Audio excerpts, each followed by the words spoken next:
to listen to the Holy My Reading. dear brothers and sisters, we hear again another gospel reading that would actually describe of our common experiences.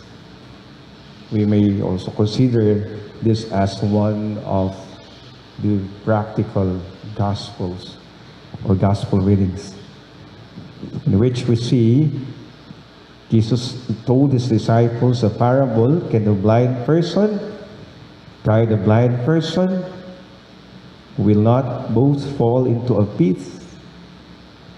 No disciple is superior to the teacher, but when fully trained, every disciple will be like his teacher. He's saying that there will be no learning, true learning, when there will be no teacher. There will be no progress when there will be no guide. But of course, it says here that we have to think what kind of teacher, what kind of guide we are.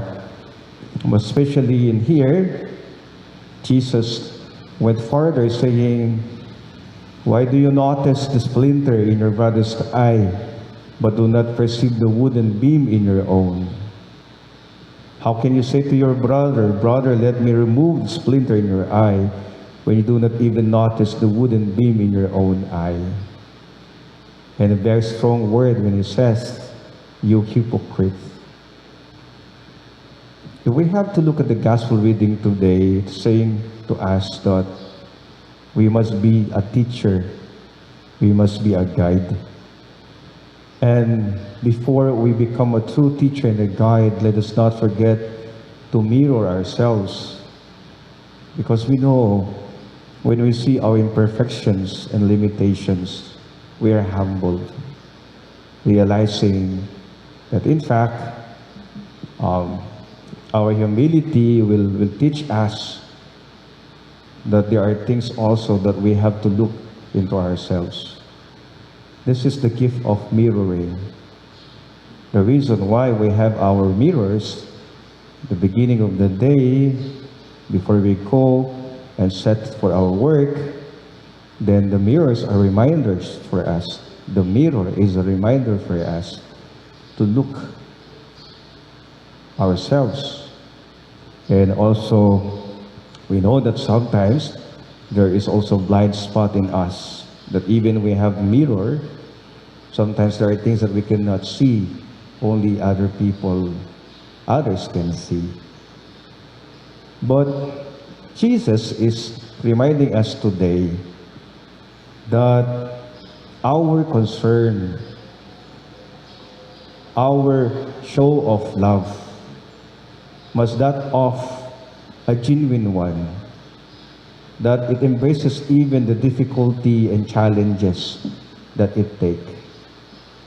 Because, you see, our Lord Jesus Christ is telling to us that we cannot just be brother to one another. We cannot just be brother. We should be more than brothers to one another, or sisters to one another.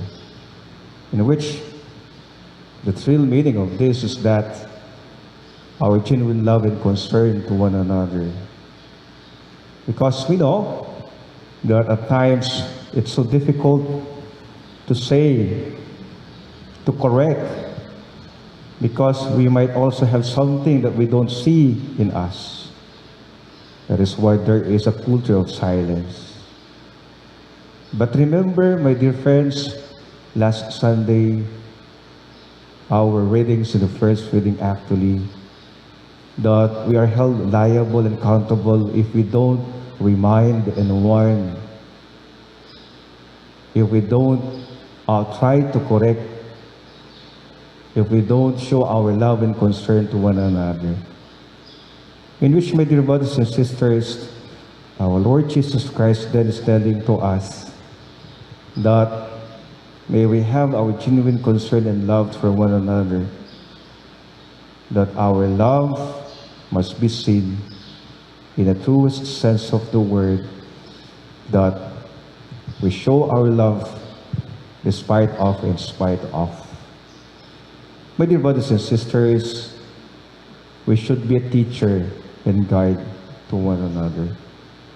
And that, even it takes what it takes, even its challenges and demands and difficulties, as long as we think that at the end of the day, we would like to show our concern and love to one another.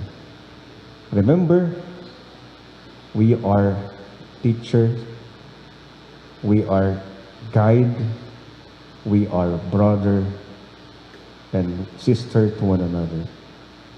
We should be brother, sisters, keeper to one another.